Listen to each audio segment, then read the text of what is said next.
So I'm trying something new here. Um, I don't know how loud I have to be here. So if it's a little too loud, please let me know. Hi, I'm David. I am making videos talking about things that I like, analyzing writing, and talking about things that I enjoy. So far, I've been talking about the Magnus Archives show, horror podcast written by, I almost said James A. Janice, Jonathan Sims, directed by Alexander J. Newell, produced by Rusty Quill. I got this little microphone here now. I have a really bad camera. I'm on my phone, and so it's gonna be moving around. Bear with me. I'm on my bed. Listen. Okay. Anyways, I've been talking a lot about the Magnus Archives, but now I am caught up with the sequel show, the Magnus Protocol, and I've been keeping little notes. I wanted to keep notes of Magnus Protocol, episode by episode, keeping track of like characters that appear outside of the statements and inside the statements, just in case they might reoccur. My thoughts and ideas and etc., and a smallish little recap of the episodes as well. So I have a little notebook here, and I might just insert pictures of the pages as I talk about them, but yeah. First page I have here is just a sort of like basis. Oh my gosh. The camera setup sucks, but that's fine. That's fine. That's fine. Anyways. The Magnus Protocol is a sequel story. Quote, the Magnus Institute was an organization dedicated to academic research into the esoteric and the paranormal, based out of Manchester, England. Pause. So we knew this is new. This is different. Before, in the Magnus Archives, the Magnus Institute was based off in London, England. But now it was based in Manchester, England. So that's definitely something that's different. Continuation. It burned to the ground in 1999. Pause. There were no survivors. Now, almost 25 years later, Alice and Sam, a pair of low-level civil service workers at the underfunded Office of Incident Assessment and Response, OIAR, OIAR, whatever, have stumbled across its legacy, a legacy that will put them in grave danger. Thunder, lightning. And yeah, so just based off this right now, this was off the wiki, as sort of like the blurb of the story, I guess. So we know it's based in 2024. Like I said, the original Magnus Institute was based in London, but now it's based in Manchester and it's been burned down. And it looks like the job that Alice and Sam are in is about like reading like internet messages and information, stuff like that, of like scary things happening, and this is what we're experiencing. So I guess I'll go over like the characters to begin with. One of the first characters introduced is Teddy Vaughn, who's voiced by Kazim Tazin Amore, who is a former employee who is leaving to work in insurance. He only appeared in the beginning of the episode 1, first shift. And I liked his voice a lot. I wonder if we'll see him later. I don't know. Probably not, but it's, there just in case for me to remember who Teddy was. And then we meet Alice Dyer, who's voiced by Billy Hindle, who is a friend and ex-girlfriend to Sam. I think so in the prior blurb, it mentioned Alice and Sam in tandem and sort of labeled them both as protagonists. But to me, from what we've seen so far, Sam is the protagonist and Alice is deuteragonist? Sam is the main protagonist. And Alice is a supporting character who's very important. I would say John was the main protagonist and Martin was a supporting, really important protagonist as well. But to me, if I would put John as the face of the Magnus Archives, I would put Sam as the face of the Magnus Archives. Anyways, Alice. Yes, we were talking about Alice. She jokes a lot. She doesn't take a. It's not. She's not very serious most of the time. She has a brother in a band as well. We'll get to him in a little bit. We also have Colin Becker, who's voice acted by Ryan. Oh my writing. Hope Fear Anderson. I think his accent is Scottish. And really fun. Sometimes I don't understand what he's saying, but it's really fun. He's an IT guy, and he's very suspicious of the technology in the office. There's moments where he's like, "Yeah, I think they're like listening to me." He's very grumpy too. He also knows German. We have Gwendolyn Bouchard, who goes by Gwen, voiced by Anusia Battersby. First off, Gwendolyn Bouchard, hello. That is a very important name. Obviously, is the name of Elias Bouchard, who was the head of the Magnus Institute, and also the last current body of Jonah Magnus. Gwendolyn goes by Gwen. We're still not sure. At least I'm still not sure of what her relation is to the Bouchards in the Magnus Archives, but that's a really interesting last name, and obviously we'll get a little bit about it. So, and I remember when I was hearing, like, when I saw the cast, like, announcement and saw that there was going to be a Gwendolyn Bouchard, I was like, oh, she's the head of the Institute, like Elias. But no, she's not. The actual head is Lena Kelly, voiced by Sarah Lambie. She's the manager at the OIAR. She's definitely hiding something. We'll get to that. And she is a little bit of a hard ass. I also have to be honest, sometimes it was hard to differentiate between Gwen and Lena's voices. However, it did get easier the more I listened. But at the beginning, it was really hard to figure out who was who. And then we have Samama Khalid, who goes by Sam, voiced by Shahan Hamza. He was recommended to this job by Alice. He needs this job, and he did experience something, but what, we don't know. Like, I'll talk about it later, but I think, or no, in the trailer, when he's being interviewed by Lena, she asks him, and you must have experienced something strange. And he's like, yes. And she's like, you're hired. So, yes. Those are the main reoccurring characters. I guess the wiki lists the computer Freddy, FR3D1.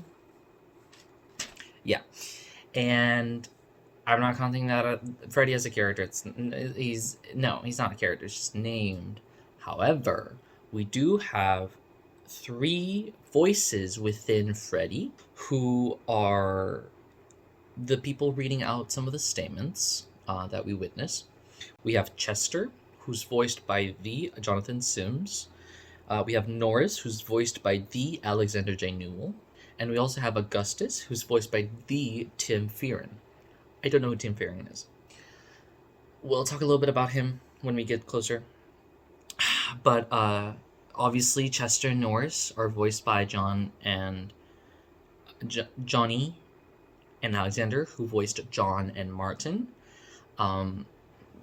Very, like, obviously, kind of not obviously, both of those characters are doing that. Like, there's something there about those characters being in the computer and reading those statements. Augustus, Tim Fearon, we don't know who that is. Tim Fearon was not a voice actor that appeared in the Magnus Archives, so we shall see who it is later. I'll talk a little bit about the speculations that I've seen on the internet. Also, talking about the speculations I've seen on the internet, I do want to preface that I am trying to make sure that all of my information that I'm writing down and theorizing is based solely off of what I glean myself from the show. I want to try to learn as much as I can by myself, and then I'll probably go back after I do so and see what the fandom, the internet says, the Reddit. But yes, I want to consume this in a vacuum, more or less, which is impossible. Especially because my schedule, I'm not able to listen to the episodes the moment they come out, which I would love to, but unfortunately I can't. However, I will try my best, and this is why I'm writing stuff down, my thoughts and notes and stuff like that, to try to like glean stuff. I will say at least that at the beginning of the in the first episode, when it was mentioned that there was a Chester Norris who were more common and Augustus was a little less common, I was like, is it the only other person that I thought of who it could have been was Annabelle Kane, but obviously it's not because it's a male name. But I thought that, well, I remember I was just thinking about it, and I forgot what the third person's name was. I forgot that it was Augustus, and I was like, is it a girl's name? Because if it's a woman's name, it might be Annabelle Kane, isn't it? Couldn't it be? Maybe that'd be cool, because obviously we don't know what happened to Annabelle Kane. I need to know what happened to Annabelle Kane. But then I looked at it and I was like, it's Augustus, so that's okay. I guess. I don't know.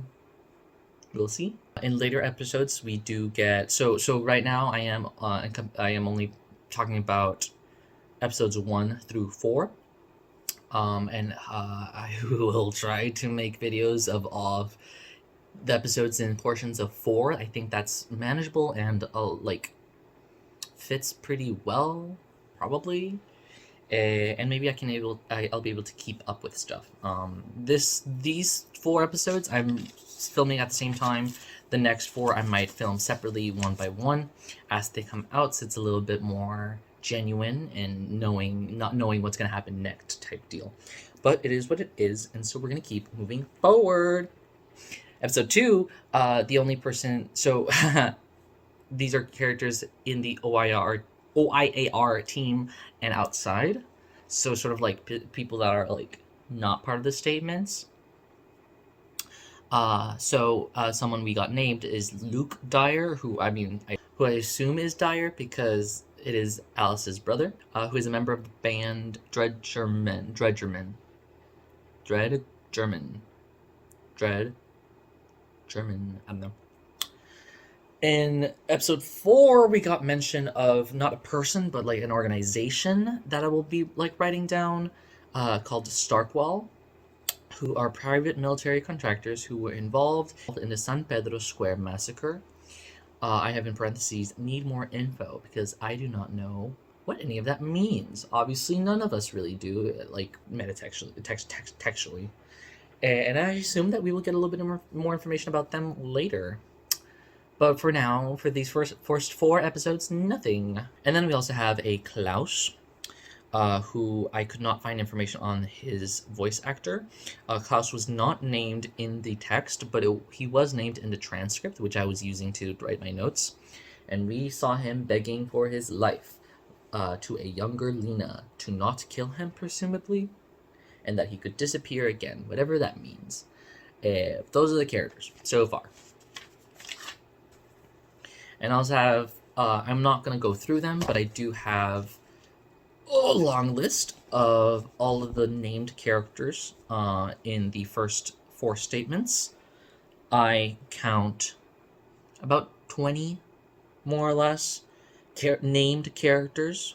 And we will sort of like, this is sort of, I can keep track of who's who and who's where and stuff like that, just in case there are some reoccurring characters. Now we're going to do a little, try to be speedy recap of the episodes and my thoughts about them. Episode 1, First Shift. Summary: CAT-1RBC 5257-1205222-09012024. Reanimation, parentheses partial, // regret, email.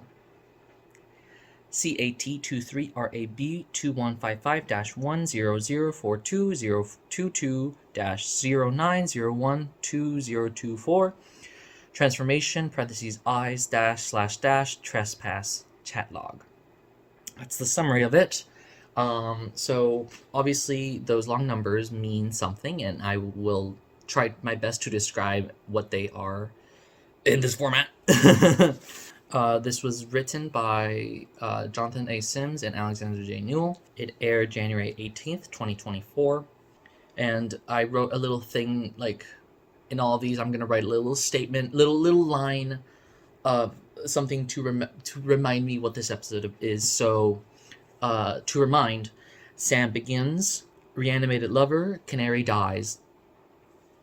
And so, in the transcript, when I'm reading it, it shows like a gray line in between moments, and those I'm going to count as scene breaks. And so in this episode, we have a total of 7 scenes, which I will not go too deeply into it. Scene 1 is just sort of introduction of the characters, where we have Teddy, Alice, Colin, Lena, Sam, and Gwen talking to each other and introducing each other and talking about their stuff and everything like that. In scene 2, Alice and Sam are sort of talking, filling out paperwork, trying to understand how to do the work here. She introduces Freddy, FR3D1, who, that I will note is a Windows NT 4.0, which was released in 1996. Also, quick one to note that in scene 1, when Teddy is saying he's leaving, it is interesting that, like, so if we want to start drawing connections and parallels and comparisons between Magnus Protocol and Magnus Archives, obviously this position is going to be a little cursed. Eventually we'll figure out why, I'm assuming a lot. But people here can quit. There's no sort of trepidation towards about like quitting. I was like, oh yeah, whoever quit, they like died all of a sudden. No, it just looks like you can just do that. Whether that has consequences later on, we don't know, but we shall see. It looks like Teddy is leaving, and everyone's fine about him leaving. Lena is fine about him leaving. So we'll see if there's any sort of like bigger consequences. Those are my quotation marks. So here we know that the Freddy searches databases, newspapers, forums, etc. for incidents, flags them, and passes them down to assessment, which is what Sam and Alice and Gwen do. And Sam reads not aloud, but just really quickly skims an email that's talking about dolls, and Alice is telling him how to find the entry and then cross-reference with a table to find the DPHW. The code read out is CAT2RC11570-1205222-09012024. And so I will attempt to like break those down as I keep going. The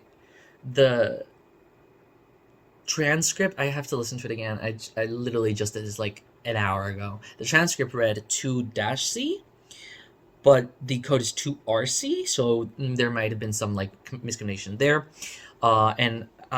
So there's cat. I don't know what that is. All of the statements have cat in it, and I can't for the life of me think of what that means. It might be like sitting just in front of me, but I don't know. Colin, Alice, Teddy, I don't know. But it's in all the statements. None of it changes, so we shall see what happens if they explain that later on. Then we have a sequence of letters or numbers that range from about 3 to 4. I think I also saw a 5 amount of numbers and characters at least, and then a collection of always 4 numbers. And so the first section after this CAT, before the four numbers, is the term, I believe. So for this code, the 2RC stands for dolls, watching.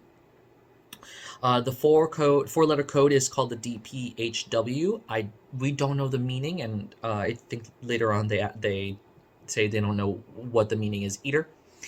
And it's always going to be four numbers. And then after the dash is a long string of numbers, which is the date of event in European, I guess most of the rest of the world besides the United States, numbering. So 1205222 translates to May 12th, 2022.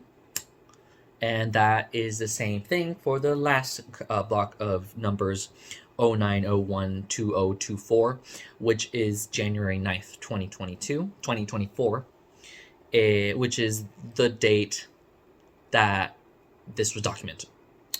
So we can keep track of slightly more easier of the days as they pass than in the Magnus archives. Sometimes some I don't even know when some events happen in the real life, because they don't talk about it. But at least with this, they can show how the days are moving, how the weeks are moving, etc., etc. And so they continue sort of like coding stuff, and eventually they hear Norris, who, like I said, is voiced by Alexander J. Newell, who's reading a statement. You have to hit pause to you have to hit space to pause.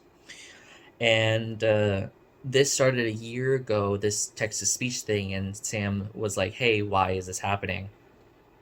And I was like, "I don't know." I asked Colin, and he got angry. And so generally they just let things continue. And then come back once the voice finishes. And so the voice reads out an email from Harriet Winstead to Darla Winstead, May 12th, 2022. Subject, Riri checking in. And it is Harriet talking to Darla about how someone got in contact with her and told her to come to the Grantham Cemetery. And she goes there, and she sees her dead husband reanimated corpse, and she asks if it's Arthur, and the thing says, quote, "some of him," which is spooky. And then she runs away. She doesn't want to be left be home alone. That's it. We don't really get anything else about that. Something I'll talk about at the end. And so the code here is CAT1RBC5257. I'm not going to read the dates. The dates are not irrelevant, but at least they're there. We can see it. And so my conjecture is that 1RBC is the code for reanimation parentheses partial, which is what we see in the summary. And 5257 is the cross-check of regret, the subsection of regret. So my hope is that eventually we'll start seeing patterns. I'll start seeing patterns. I'm not a pattern recognition person, but hopefully I'll start seeing something. We continue with scene 3. We continue with scene 3. Gwen goes to Lena's office, and she gets reprimanded because Gwen spoke back at her in front of the other employees, and Lena was like, "Don't do that again." Scene 4, they start at the break room, which when I first listened to it, I thought it was the bathroom, and then I think they do appear in the break room in the subsequent episode, and I thought that was also in the bathroom, but now I know it's a break room, whatever.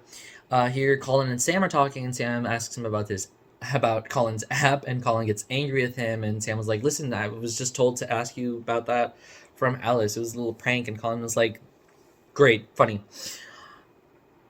This is I also noted, just in case, Colin says that the system was written in proprietary German source code. That might come up later. I'm just pulling strands that might sound interesting and might sound like they might come back, and they might not, but that's fine.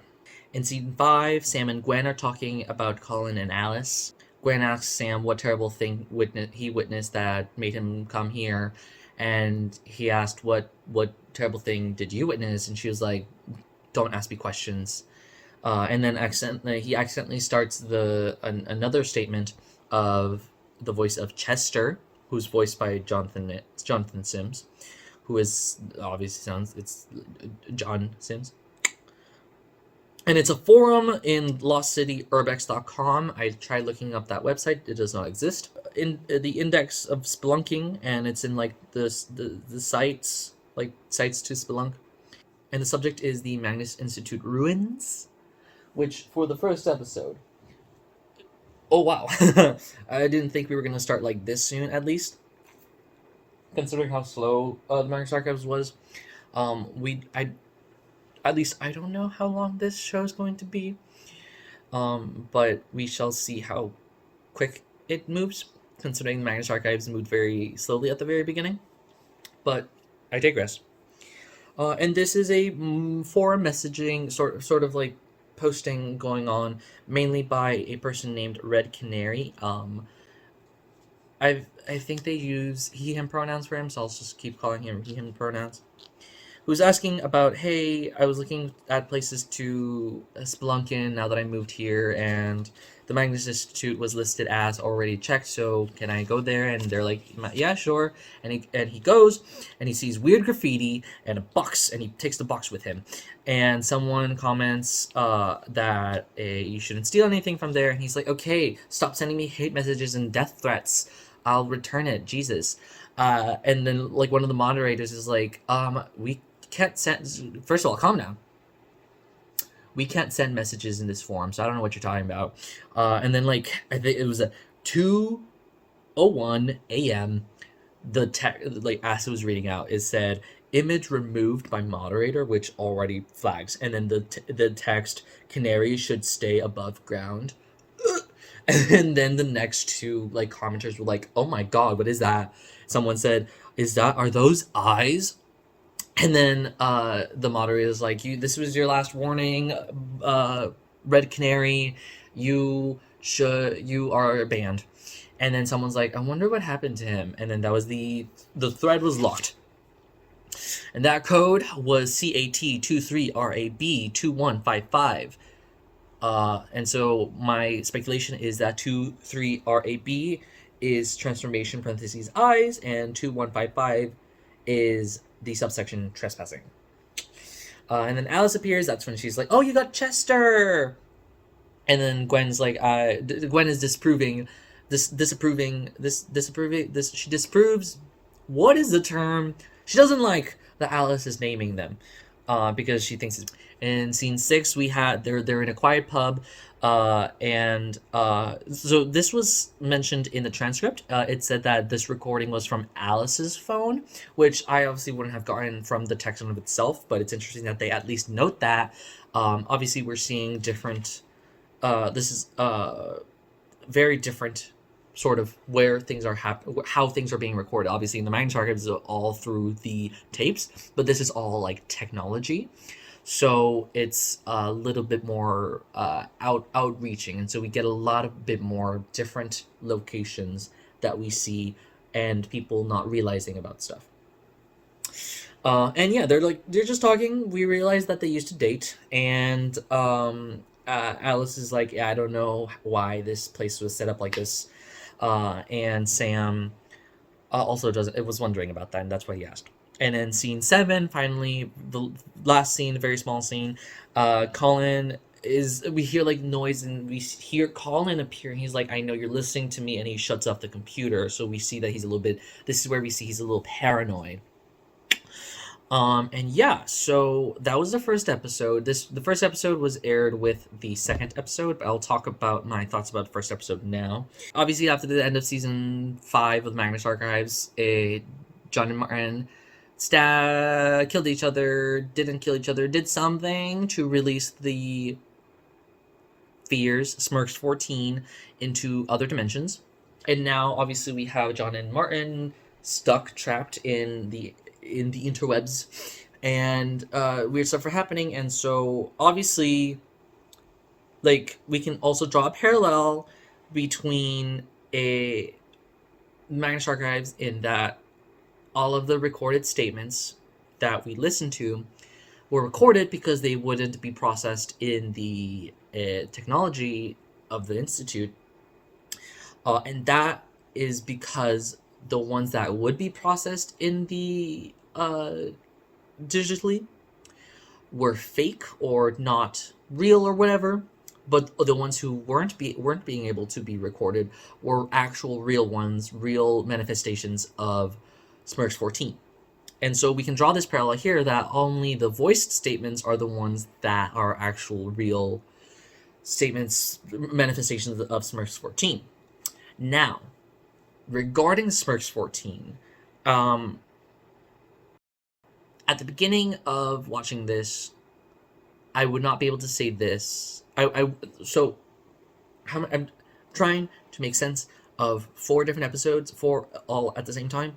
At the beginning, I did say to myself that if I'm going to analyze this, I have to analyze it without Smurfs 14 in my mind, which would be really hard. But now after episodes 3 and 4, which we'll get to, I can't really say that. It feels very, like, pertinent. Is that the word? That the Smurfs 14 are here, maybe with slightly different themes and maybe with slightly different motifs, but it's very easy, at least it's starting to be, that we could possibly attach the episodes to Smurfs 14. I didn't want to at the beginning, but after episodes 3 and 4, I do want to now. And so all of these are going to be with whenever I mention the entities, it will be with an asterisk of possibly, because it might be, like, I remember people speculating that what if it was a different classification system? What if they're just different things or whatever? I'm still going to attribute them to Smurfs 14 until we get explicit mention otherwise. So for this first episode, reanimation, parentheses, partial, dash, regret statement can be attributed to possibly the end, possibly the stranger. And the transformation eyes, red canary one, can be attributed to, of course, the eye. It was also, like, when they were reacting to the pictures, they're like, banning, we gotta ban you for gore. And people are like, oh, gross, can we get some mod action on this? And are those eyes? So, like, I don't get the transformation. I get maybe eyes gouged out. But, different. I might have just not understood it. But, yeah, there's eyes. There's definitely eyes. John and Martin are in the computer. And who is Augustus? We don't know. Episode 2, Making Adjustments. CAT 3 RBC 1567-2039-2022-180-12024. 3 RBC may relate to transformation, parentheses, full.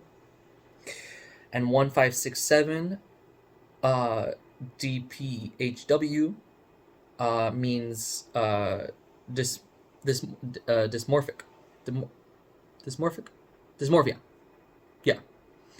And this statement was, of course, the state of event was September 23rd, 2022, and the statement of the coding was January 18th, 2024. This was written by, in the wiki, it only said Alexander J. Newell. This aired January 18th, 2024. At the same time as the first episode as well. My to remember line is tattoo transforms Alice's brother Luke.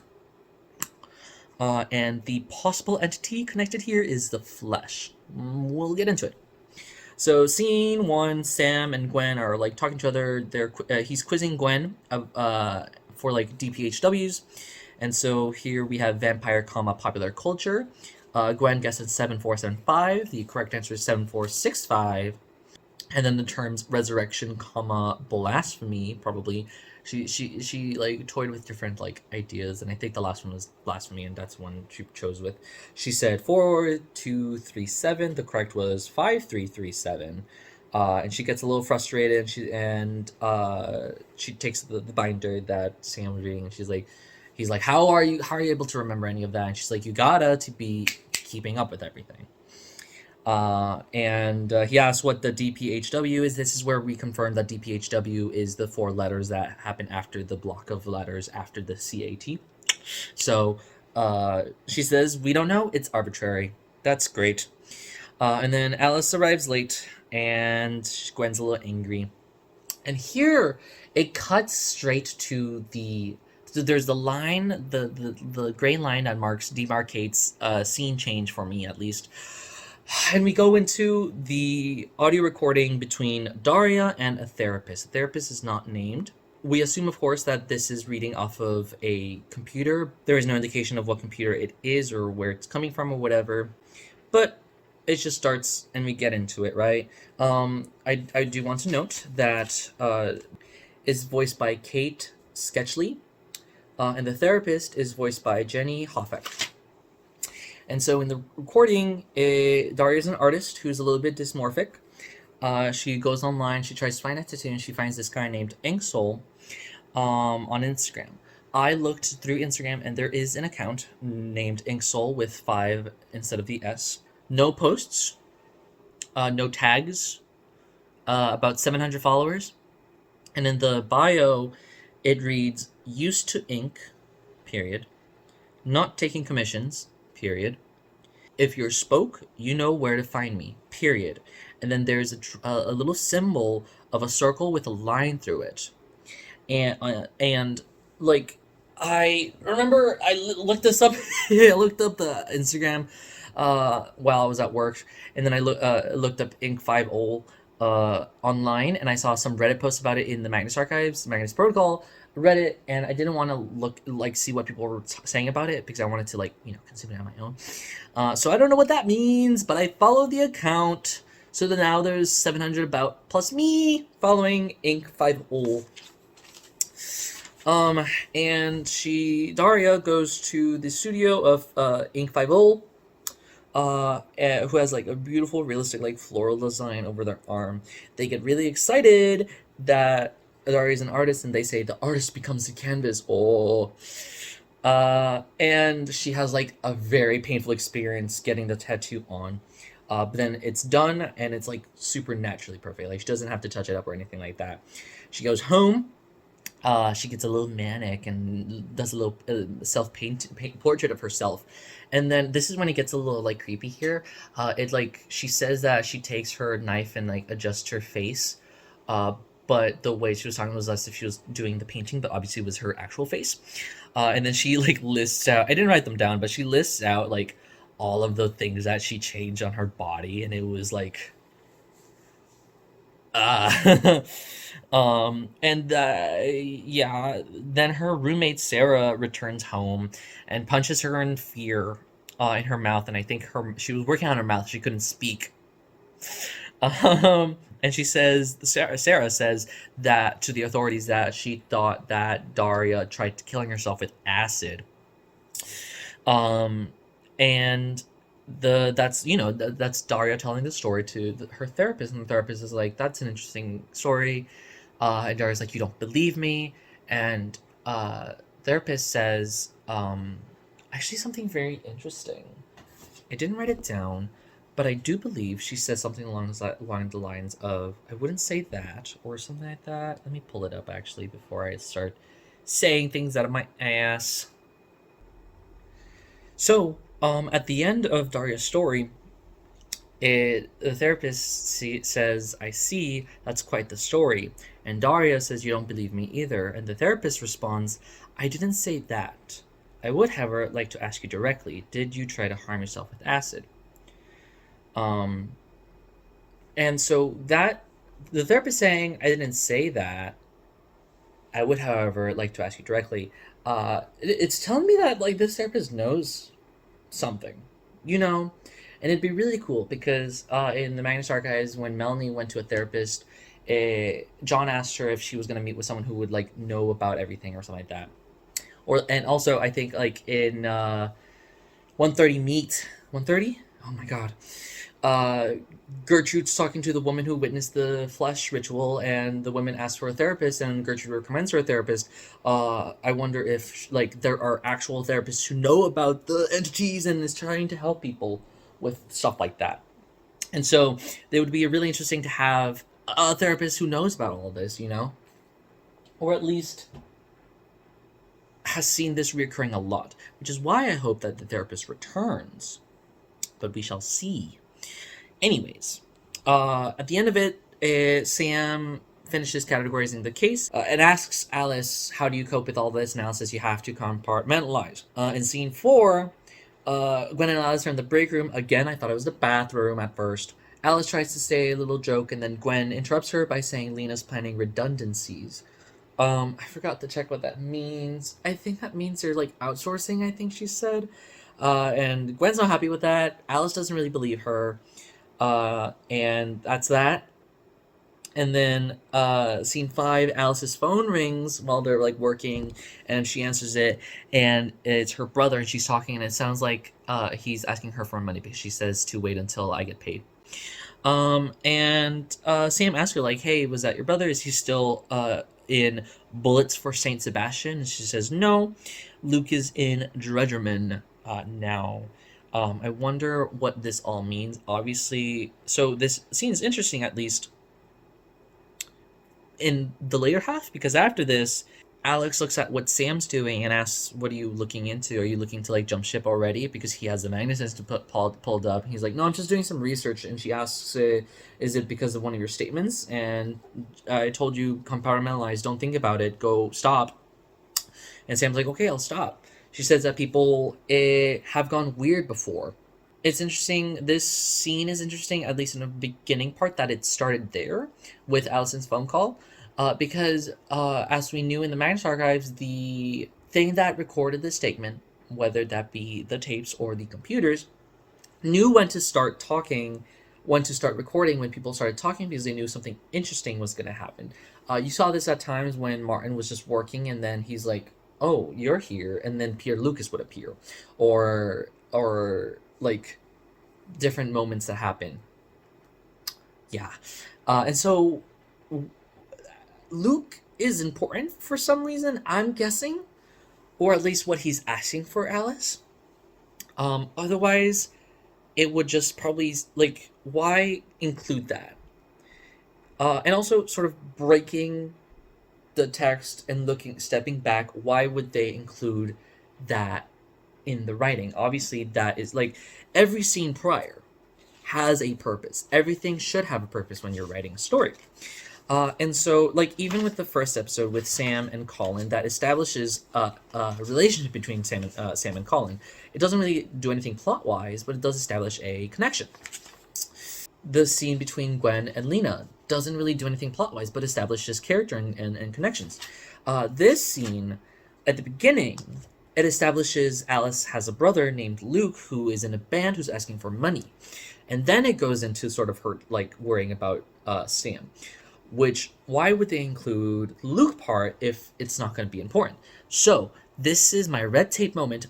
Luke, Alice's brother, is going to either save the world or destroy it.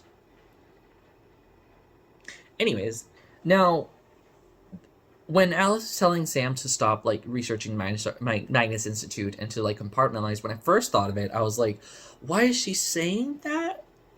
Not in the sort of like it doesn't work, but like that's interesting that she's saying don't look into the Magnus archives, Magnus Institute.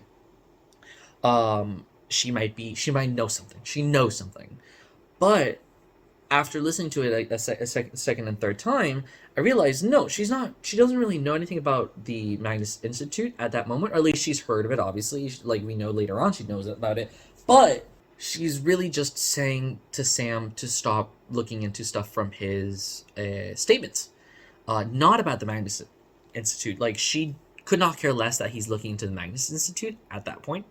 What she does care is that he's focusing on the statements that he's been reading. That's the important part, and that's what she's been focusing on. So no, I don't think she knows things that she's not letting on or whatever. But yeah, some of the things I like to note about these past two episodes that all came out at the same time. Like I said, hopefully the therapist will be recurring. That would be really cool. Possibly flesh influences because of how she adjusts her face and body and stuff. I like flesh episodes when they're not just about your body being meat. I like the flesh episodes when they're being about changing your body and body horror. And something I didn't mention with the first episode because I wanted to mention with the second episode. When I first listened to it, and you can see it in the transcript. I was wondering when I listened to it, I was wondering if the transcript would show it, but they did show it. When Martin and John, Norris and Chester are reading the statements, they start in their text-to-speech voice, and then almost very subtly, like if I'm not paying attention, I don't see it happening until like I'm deep in it. They begin to speak a little bit more human. They speak like Martin and John. And then once they finish, they revert back to the text-to-speech Chester and Norris, which is really cool, really interesting, really smart too. It tickles my brain to hear them sort of like step back and forth from who's who again, from Chester and John, and Norris and Martin, and then back. And you also heard this with Augustus in episode 4, but we're not there yet.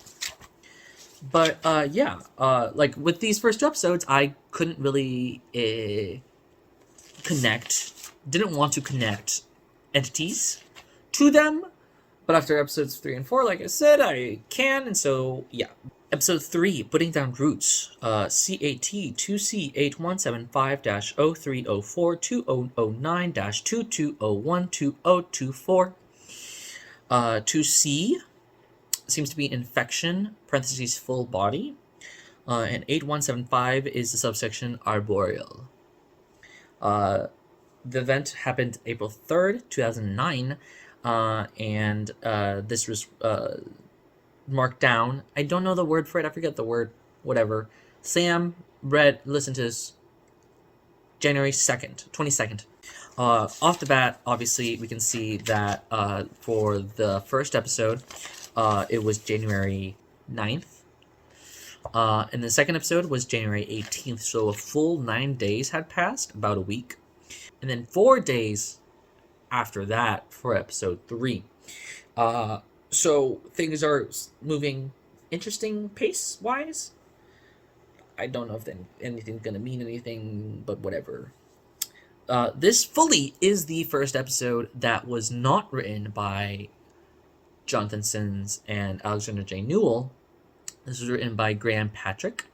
When I was first listening to this and I heard the credits, and I heard that it was not Johnny or Alexander writing these statements, I was flabbergasted, and I was like, so of the 4 episodes, of the first 3 episodes that I listened to, this was like really good. I liked it a lot more than the first 2. The 4th one's also really good. I like the 3 and 4. Anyways, my to remember statement is Colin fixes Freddy and Doctor in Roots, and the entity possibly could be the corruption. And so in scene 1, we have Colin trying to fix Freddy for Alice. He doesn't really like that Alex names it and talks to the computer like a person or whatever. There is a .jmj error. Obviously, JMJ, J, John, M, Martin, J, Jonah. We'll get there. Anyways. And so he finally fixes it, and they start, and then Norris starts reading out, Martin begins reading out the statement, and it is a case homicide, collection of Kent CID repository, CID meaning Criminal Investigation Department. There's a journal, a smartphone, a wallet, some keys, some partial records. It is case 1201/1919. Those are numbers for the can't see ID, but I wrote them down just in case. Serial number 72003210. Again, probably just random mumbo junk that they wrote down, but Ed is there. And this was collected by Special Constable Caroline Jennings. We don't really get anything about her, but that's Special Constable Caroline Jennings. That's a cool name. That's a cool name. And we have a Dr. Samuel Weber, who has escaped from like a prison and is hiding. He has files of star-crossed lovers Gerald and Maddie, Gerald Andrews and Maddie Weber. That is probably her sister, his sister, Weber's sister, Maddie. Star-crossed lovers, don't know what that means. We don't get anything like that. And it is a journal writing of Dr. Weber, sort of like talking about how he escaped and stuff like that. Not how he escaped, that he has escaped, and that he is hiding in this garden.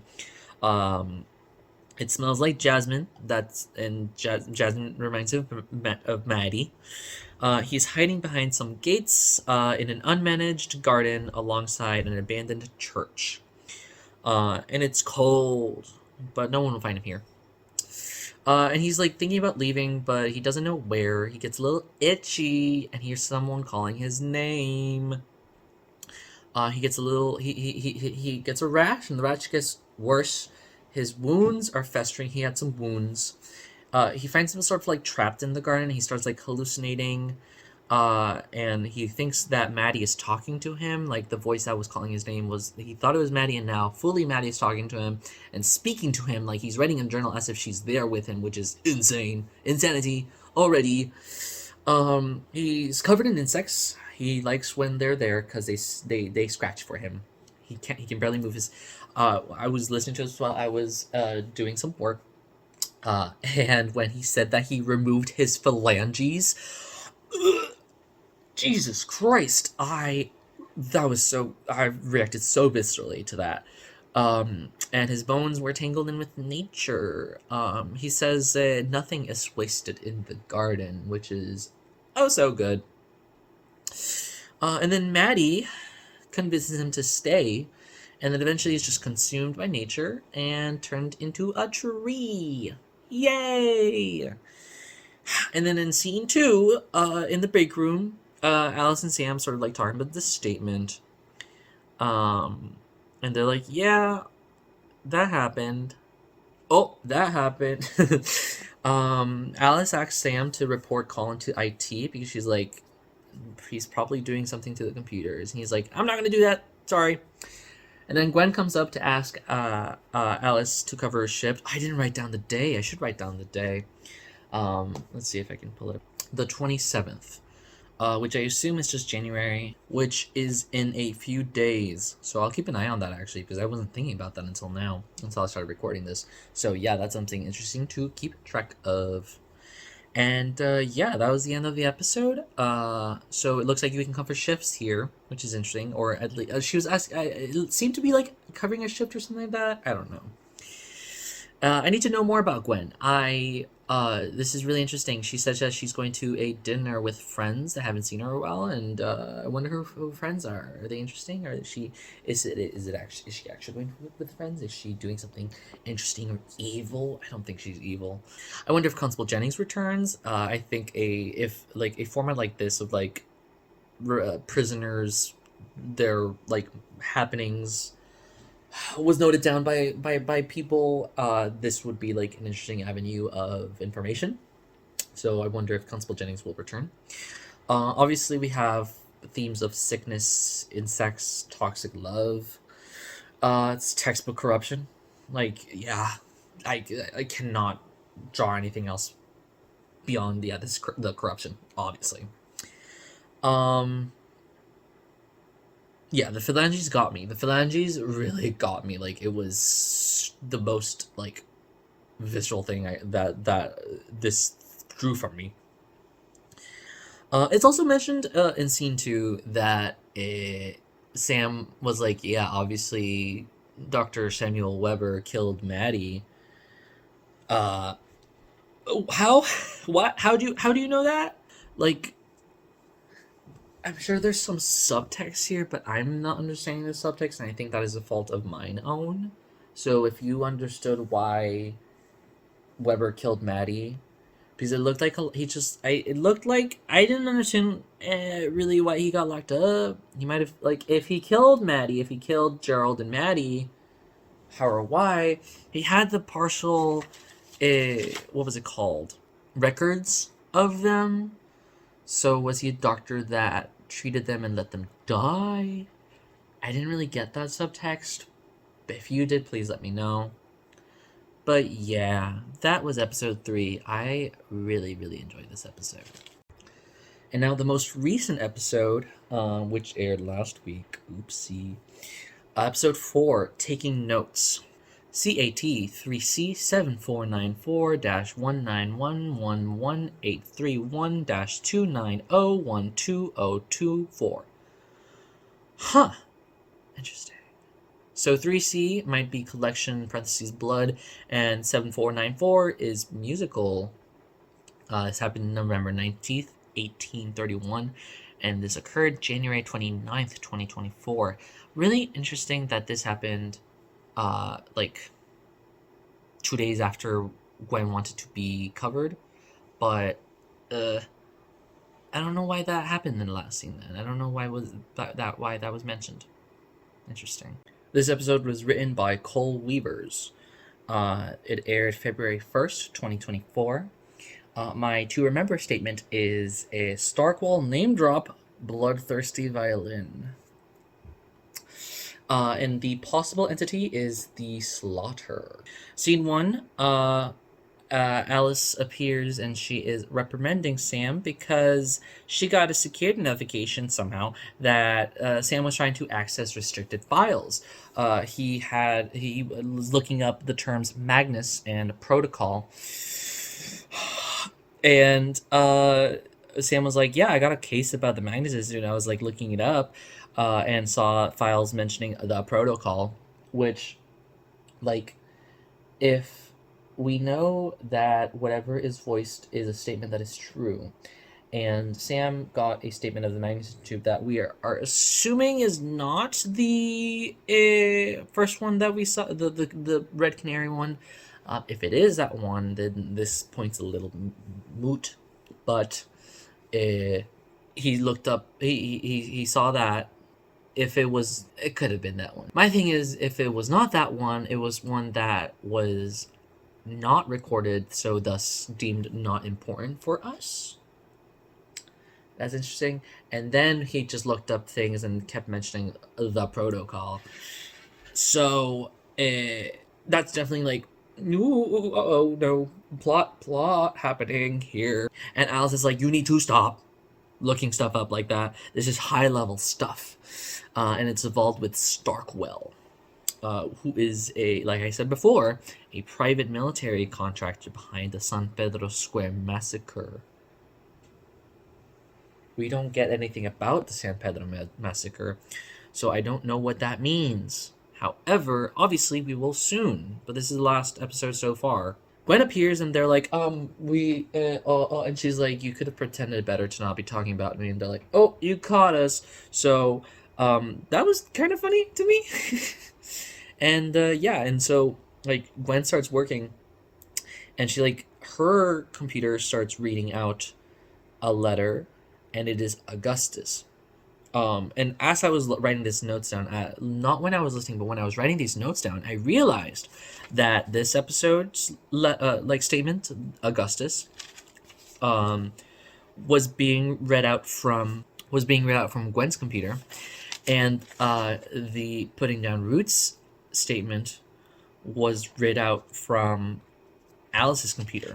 So it is not just Sam's computer that contains, like, these statements and Chester Norris and Augustus. It is the three of them who are working in the same sort of database. So it must be this sort of like database sort of thing that connects all of them. It's not just one singular computer.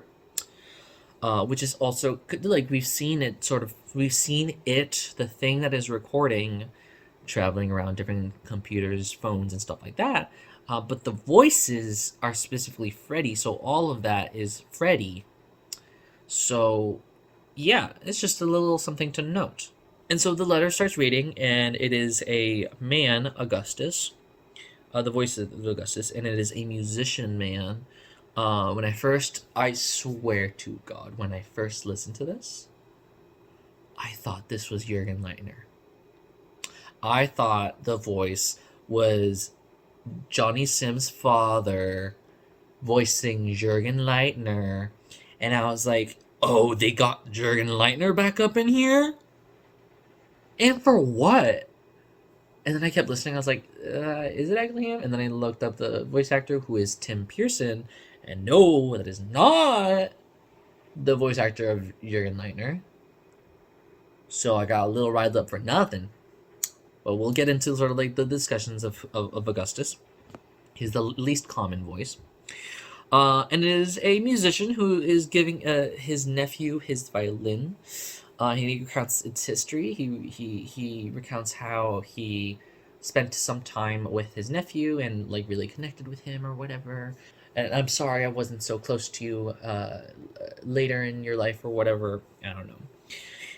He mentions going to the Royal Court Orchestra of the Palatinate, and I'm kind of confused there. In that, did he do that like prior, or is this where he's going with his tutor, Oliver Bardwell? But it also said that they're going to Mannheim School, and I forgot to look up where each of those two places are. But whatever, he's a musician and he's going to this place. And during the practice, while traveling, the cart is like going a little wobbly. He like misses a note, and Bardwell goes a little crazed. He jumps out of the coach, and bashes his head against a rock and dies. And then the coachman appears and sees what just happened, and the way that it's worded, it leaves a little ambiguous to me. I read somewhere on the internet, unfortunately, because I read a little bit of the internet. So the text says, a primal fear seized the man, and he acted rashly. I shall not speak of what followed, but suffice it to say that I ended up alone, wandering in the night. Some people, I forget where I read it, but some people was like, yeah, he like the coachman fled. But I read it, especially because I shall not speak of what followed, but suffice it to say, and acted rashly. To me, that's saying that the coachman attempted to attack the musician, and the musician had to defend himself, and that's why he was walking alone, because he had no one to drive the coach with. But some people online I saw, so I don't remember where, said that the coachman fled. I like to think that he killed the guy in self-defense, at least. And it is not mentioned anywhere else anything about that. Yeah. So he's just walking. The musician's just walking. He comes upon an Englishman. He's only named as an Englishman who like gives him some food, and he's like, you need some better luck. And he's like, yeah, whatever. And he gives him a violin, and he starts playing it, and he cuts his finger. He's like, I can't keep this violin. I don't have any money for you. And the Englishman just take it. Yeah, the Englishman just gives him the violin without any sort of preamble. You know, this is common in like horror stories, folk horror stories of like the random merchant who like, oh, I mean, and Michaela Salesa also mentioned about like the traveling merchant who peddles and cursed gifts and stuff like that. So obviously this is sort of like that as well. And so the musician arrives at Mannheim School, and he like performs to like people to like, I guess, like accept him into the school or something like that. And he cuts his finger as he's playing the violin, and it's so beautiful. It's so pretty. The music, it's so good. And they accept him, and he gets pretty famous within the school because he plays so very well. But every time he plays, he has to cut himself and has to feed the violin blood. And very quickly he's like, yeah, this violin's evil and it has to drink some blood, and it plays beautifully for me. Eventually he finds out that, quote, the blood for its strings need not be your own. How he found out, I don't know. But then after he found out, he started killing students he was tutoring that he knew people would not remember or miss to fuel the violin so he wouldn't have to keep hurting himself. And he's telling the nephew, do not play it without blood. Last time I did that, I played while wearing bandages in my hands, or whichever, how, I don't know how to play violin. Hands. And the last time I did that, I was in front of an entire audience of Austrian gentry, and they just tore each other apart. And I thought that the music was going to be all terrible and bad, but it was really, really beautiful. And they all killed each other. And I could not destroy the violin, he says to his nephew. So I'm giving it to you. Whether you destroy it or not, it's up to you. I have given everything to myself and more, which to me says that he killed himself with the violin, or something along those lines. And in scene 2, Sam sort of reacts to this, and he asks why would something from the 18th century would pop up in Freddy. And obviously it was like digitized. And that was it. That's it for that. Sam and Alice leave, and Gwen gets like an email, and in it is a recording of, in the text, does not name him, but in the transcript, like I said before, it says Klaus, begging and I didn't even know it was a younger Lena, because the text also doesn't say anything like that. She might sound a little younger, probably. I don't know. But the transcript says it's a younger Lena, begging her to not do this, and she's like, you know it, I have to do it. And he's like, I can disappear again. And then it, I don't know if it stops. Probably it just continues. But we hear Gwen say, "What the hell?" And then the computer turns off. And that was the last episode so far. So I like this episode a lot. Textbook, like, slaughter. I mean, Grifter's Bone. I mean, Nemesis. Music that drives you to kill. This felt to me in a little way like a little fanficky of like the slaughter, but like not in a bad way. But it's like you could see this in like, this is my take on the slaughter on the internet and stuff like that, which, you know, really good. But and yeah, there were some really cool musical cues that we've never seen in the Magnus archives at all, in terms of like sudden flourishes of music. I'll add some examples.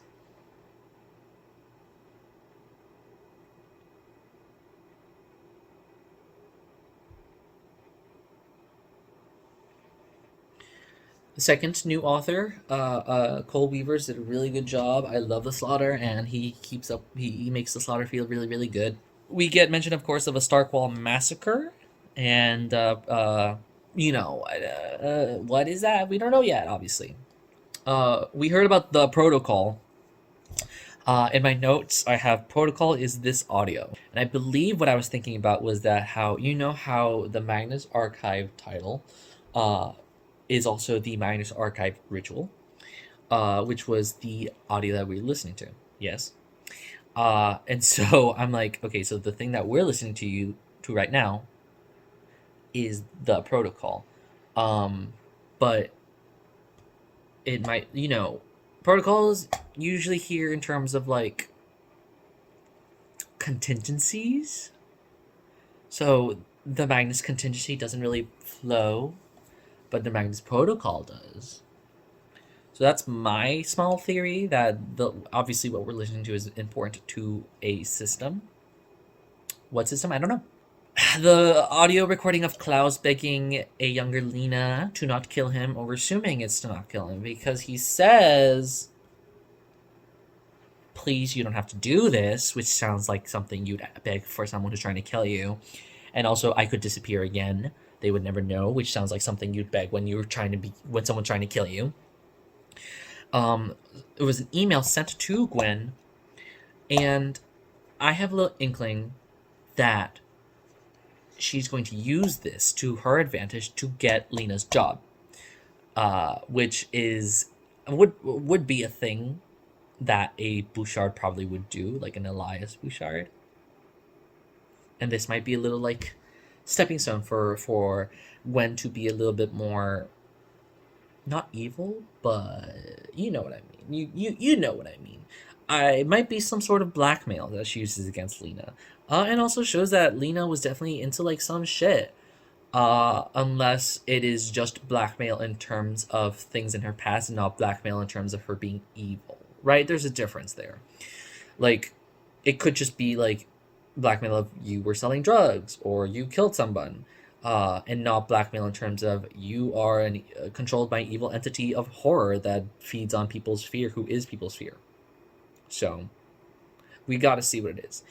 And now Augustus. Okay. So I mentioned prior that I was like, who else could be voiced trapped in the computers besides John and Martin?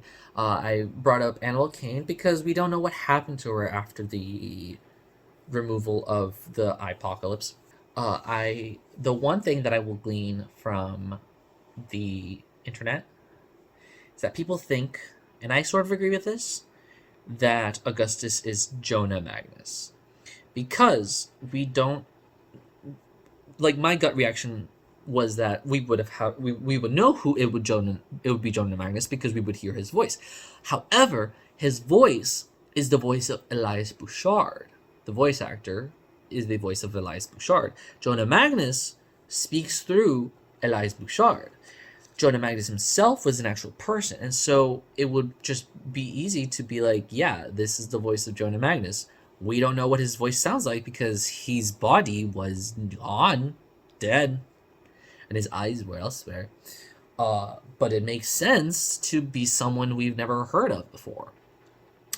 Jonah Magnus obviously is a really important character, a main antagonist in Magnus Archive, and it does not make sense to me that he's trapped here, because John killed him in the last episode of season 5. John stabbed Elias Bouchard / Jonah Magnus because of everything that he's done. I mean, it was a really cathartic moment, and I think it's slightly not as good for Jonah to come back in a way because he died. However, the Magnus protocol contingency, it might be a form of, I wouldn't say resurrection, but definitely sort of like bringing something, like something bad happened, we have to fix it, enact the protocol, this is the protocol. Maybe. I don't really know. Yeah, it's only been 4 episodes. And I'm doing this on my own. I did read somewhere that there are, I did see on the internet that there are 2 Jonah Magnuses in this world. I don't like that. I don't believe that until I see something that confirms that. Because I want this to be what I believe in, what I read, and what I consume. And then I'll go back and then try to be like, hey guys, what are you guys thinking? I think about this. So yeah, I honestly think that it should have been Annabelle Kane and Chioma Nwadle's voice, but it's not, and it's someone else. It's an old man who I thought was Jürgen Leitner, but it's not. It's Augustus, and it honestly might be Jonah Magnus enacting a protocol to, I don't know, bring himself back, reanimate himself. I didn't want to say that, but yeah, reanimate himself. I don't know. We don't know. But that is a working theory that is being worked on, because it's only, like I said, the 4th episode. But yes. So that was the 4 episodes. All throughout it, I cannot like stress enough how like the step back and forth between Chester and John and Norris and Martin, of like the text-to-speech to like sounding a little bit more like present. Also, it feels it also happened with the with Daria and the therapist, where it felt like we were getting closer to the screen in a way, and then we stepped back as if like I could see the like recording of it on like the TV on a screen, and then the camera that is recording the movie or show is zooming into it, and the TV becomes a screen, and then we're in the TV. You've seen that in like shows and TVs and movies and stuff. That's what it feels like, and it was really really really good and effective in doing that. So far of these episodes, really scary stuff. The canaries belong above ground, and the question of what the fuck was in that picture that was about eyes. The Daria and her tattoo, the painful painting of it on her forearm, visceral, and I mean, I was fine with that description. I'm used to horror, so that was like fine. But the nonchalant like painting of her face. Also, there was a moment at the end of her statement where she was like, "No, I did not try to kill myself with acid. Um, but if I was, I would have used turpentine." That was a little chilling. I was like, "Hello." With putting down roots, like I said, the phalanges part, I hated it.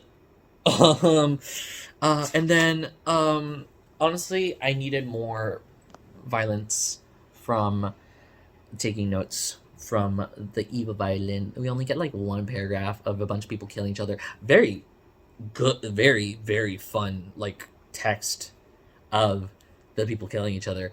But I wanted more, please. But yeah, so I'll be using this textbook. I will be using this notebook to write down my notes, and I will also share pictures as I go. And next time I will probably be cutting in, like I will probably record an episode as they go, and not all four at the same time. So don't be confused to the changing like shirts or whatever. And I was thinking it'd be really cool to have like my posters at the end of my bed, but I think I just might change it to like probably sitting in front of my bookcase, or I wanted to not be on my desk like I was before. So yeah, let me know if the microphone also works. I'm borrowing it from my roommate. I have to get my own. And yeah, I also kept my fan on because I want it to be hot, and I'm pretty sure this does not pick it up. If it does pick up my fan, I am so sorry. But yeah. Anyways, I am going to keep going insane over the Magnus protocol. And this will make me more insane. So, stay tuned, and thank you very much for listening and for watching. Like and subscribe and all that jazz. Thank you.